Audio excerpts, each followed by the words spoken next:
Sacred Heart is proud to sponsor Pensacola Histories in recognition of the Daughters of Charity who brought their mission of care to Pensacola over 90 years ago.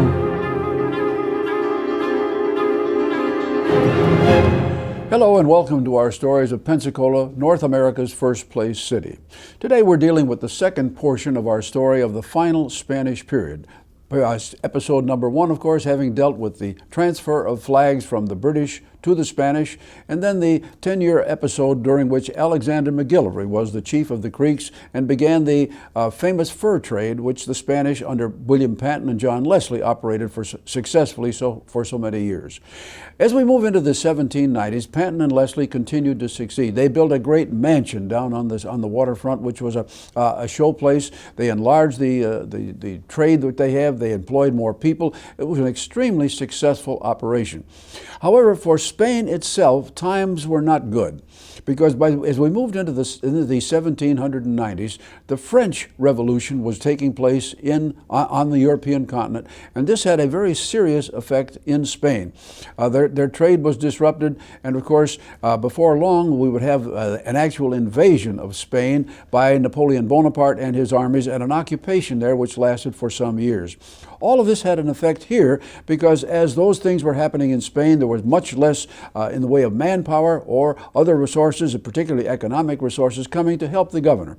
By now, our first Spanish governor, Arturo O'Neill, had left. He had now been succeeded by Governor Juan Foch, and Juan Foch would be with us for roughly 13 years. And that's the way things proceeded through the balance of this decade, coming into the beginning of the 19th century. And as we came to the end of the 1700s, John Leslie and William Panton had grown old. They both, one retired, the other left, and unfortunately died shortly after his departure from here. But they had been most successful, and now they turned very systematically turned their wonderful operation, first of all, over to two nephews named Thomas and James Forbes, who in turn were followed very shortly by two other nephews of William Panton, John and James Innerarity. And these men came in the names Forbes and Innerarity, thus become an integral part of the economic history of Pensacola up to the end of this final Spanish period. Well, as this is going on, of course, the town itself is growing slowly. Ranching has developed out north of the city. Manuel Gonzalez has developed a beautiful spread about where the little community of Gonzalez is in present day 21st century. But other things in that are growing very slowly. And then we come to a period as the governor said, we've got to be more systematic. We don't trust some of the records we have. Now, bear in mind, we are still in the year 1800. We are still operating under the survey that had been made of Pensacola back in 1764 by the engineer Elias Durnford. And Governor Folt said he wanted to redo that, and so he engaged a young man by the name of Vicente Pintado to be the surveyor and to redo the entire study of Pensacola. And he did. And about halfway through his studies, he did something that was rather unusual. Vicente Pintado recognized, and why he thought this, of course, we will never know. He felt that someday the city was going to want more waterfront property.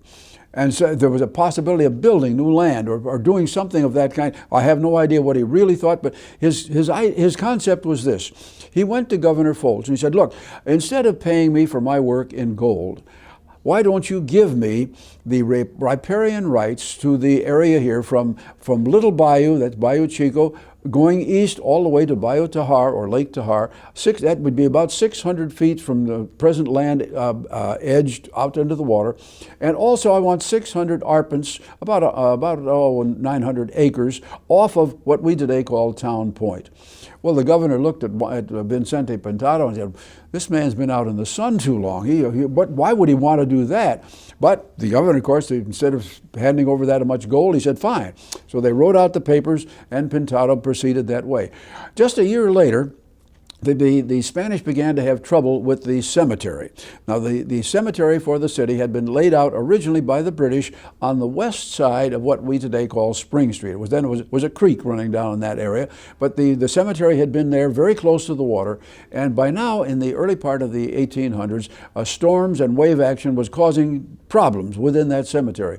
And so the governor asked Mr. Pintado to do another survey, this on the east side of the city, to lay out a new cemetery. cemetery. The plan was sent to the Royal Council in Madrid. They approved it, and so it was then that St. Michael's Cemetery came into being. As it was laid out, originally it had 28 acres, but a little bit later on, the Spanish felt, well, we don't need that much land, and so some of it was sold off. And today, St. Michael's Cemetery is still in the same place it was back then, of course, but there's only about 8 acres instead of the original 28. Well, we move into the early part of the 1800s, and now another very dramatic event takes place. Napoleon Bonaparte, meanwhile, has invaded Spain, and his brother Joseph now sits on the Spanish throne. And as this goes on, Napoleon may, and this is one of those situations where we really can't be certain of what his intentions were, but he may have had in his mind the idea of attacking from that point and establishing French rule over the entire southeastern United States. But whatever the reason, he soon gave up that idea, recognizing that as his wars proceeded in Europe, the British were becoming very active, and he was concerned now that the British might step into this area and perhaps take a new claim on what had been Spanish Florida. So Napoleon first took over the entire Spanish area to the west. That is what we today call Louisiana. He took it over and claimed that now not for Spain but for France.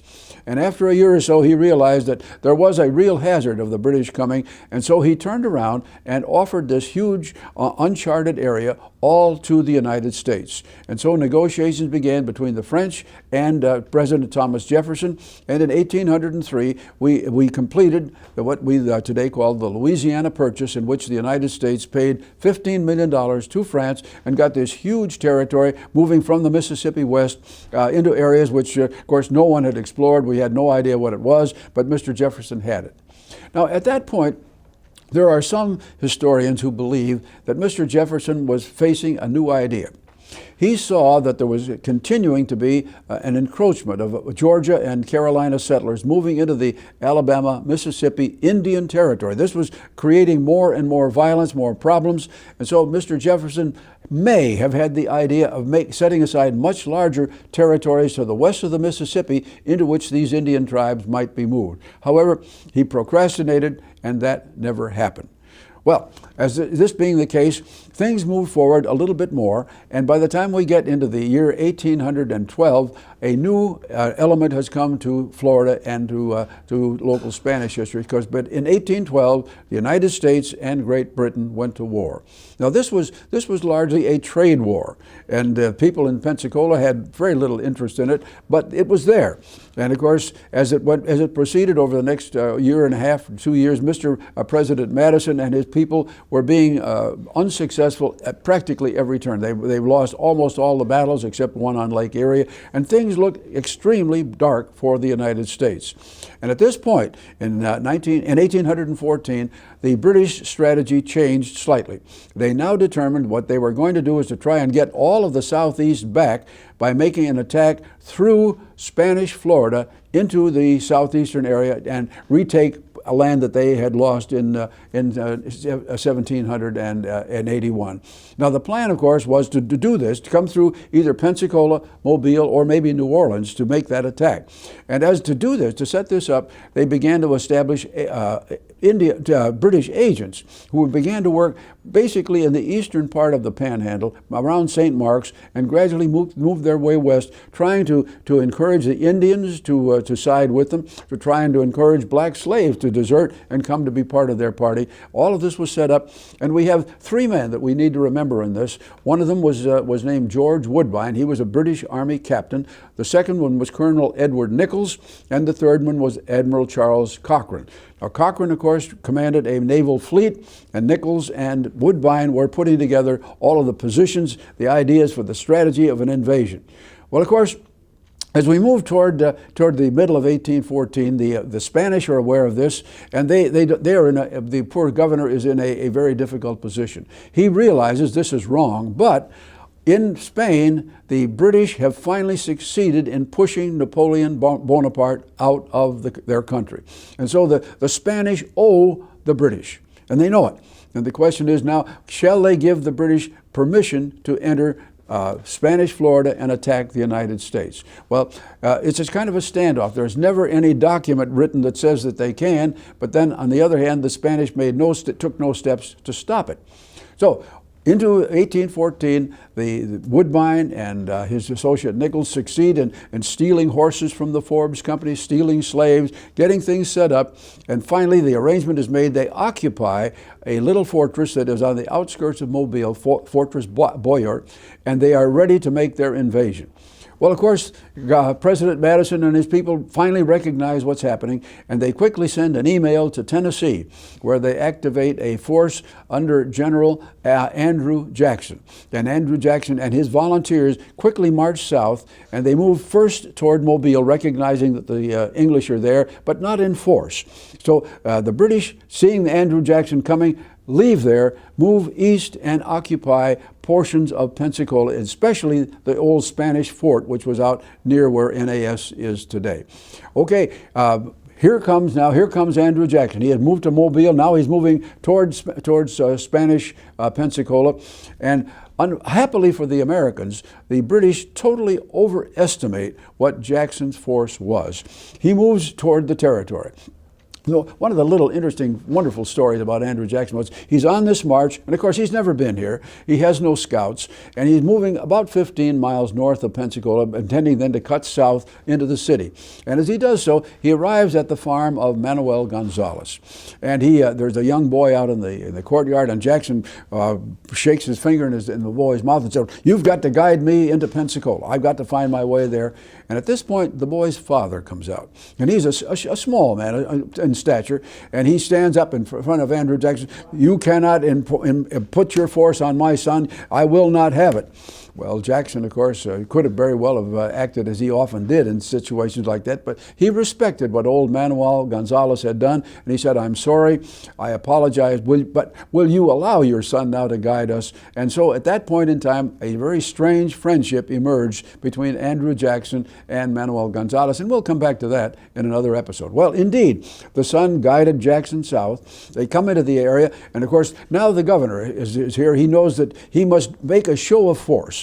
And so Governor Folse sends forth what he called his militia.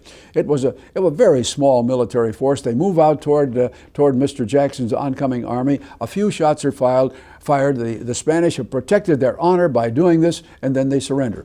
Jackson quickly moves in, and as the British see him coming, they totally overestimate again the force that he's got. The British load their troops onto Admiral Cochrane's ships, and they sail to the west. Well, Jackson has put two and two together, and he realizes what the British intent is, and so he now turns his own force about, and they make a forced march back, bypass Mobile, and they get to the outskirts of New Orleans to Barataria, where he gains the enlisted help of a pirate. What the right term is, I'm not sure. But anyway, his name was Jean Lafitte, and Lafitte joins Jackson, and they march in, and they set up a defense work on the outskirts of New Orleans. About 3 days later, the British attack begins. They go back and forth and back, several attacks, and the British are totally defeated. Now, of course, the war is technically ended by then. A peace treaty has been agreed to, but Jackson didn't know that, neither did the British. But now what has happened, of course, is Jackson's reputation just soars. The press pick up what he has done, and he becomes a national hero. The British leave, and from our standpoint here, the War of 1812 in Pensacola, at least, had ended. So this is our story, part one of Andrew Jackson in Spanish territory, and of course he will come back to us again in episode number 3. But for that moment, the Spanish are still here, the British have left us, the Americans are on the outskirts, and of course things are beginning to happen now up in the Alabama-Mississippi territory, and that's where episode 3 will begin.